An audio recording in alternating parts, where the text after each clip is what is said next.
have forgotten how to speak to a camera, so it's gonna be a little awkward, I think. Well, it's always awkward. Hello, Marie and Lindsay. We're back. We're doing this again. I hope you both did well on your finals.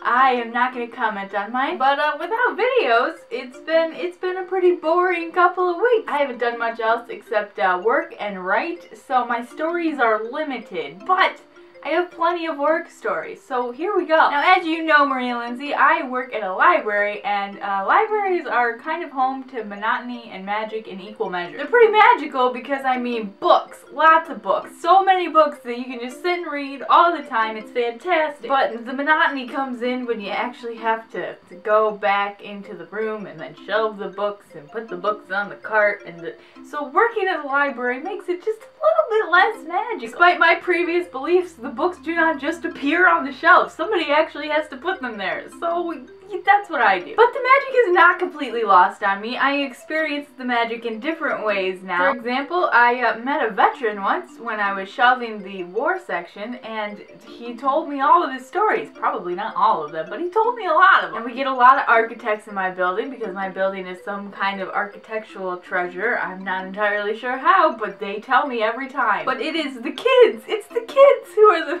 are the best.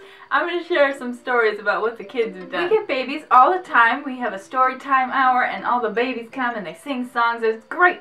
But one thing that's never occurred to me is that people have to go to the library for the first time. Like, there's a first time for everything, and going to the library is on that list. So these little itty bitties, some of them have never been to the library. One little boy in particular was going around on the shelves, pulling out books, looking at them and saying, "Mommy, can we buy this? Can we buy this? Can we buy this?" And then he found one book, Dragons Love Tacos, and he found it and he fell in love instantly. So he runs up to his mom and he goes, "Mom, I will clean all of my toys. I will clean my whole room if we can buy this book." Now, if I'm the mom, I'm thinking I'm gonna lie to this kid. Like, "Oh yeah, sweetie, if you clean your room, we'll buy the book." But this mom was far nicer than I was, and she told the little boy, she said, "Well, you know, it's a library, so we don't even have to buy it. We can just take it, and then when we're done reading it, we bring it back."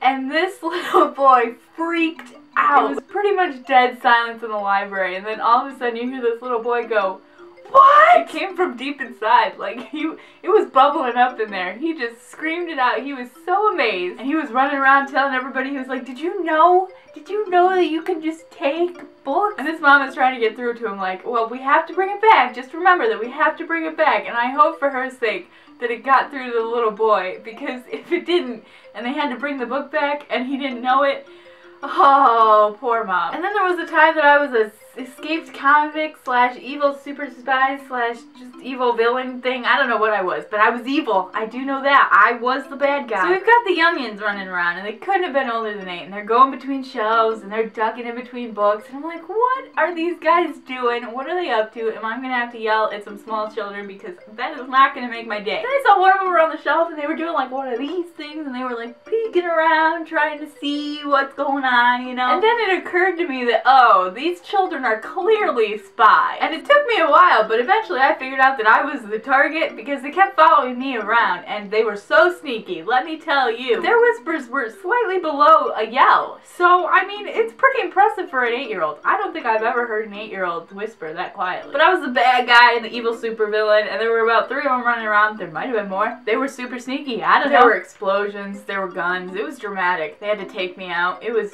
whew, it was an adventure. But as every good spy knows, when mom calls, you gotta leave. Mission's over. So, I mean, that was the end of that. But it was fun while it lasted. If you want to hear more stories about my library adventures, then give this video a thumbs up and I'll see what I can do. Make sure you catch Lindsay on Monday, and then I'm gonna see you next Friday.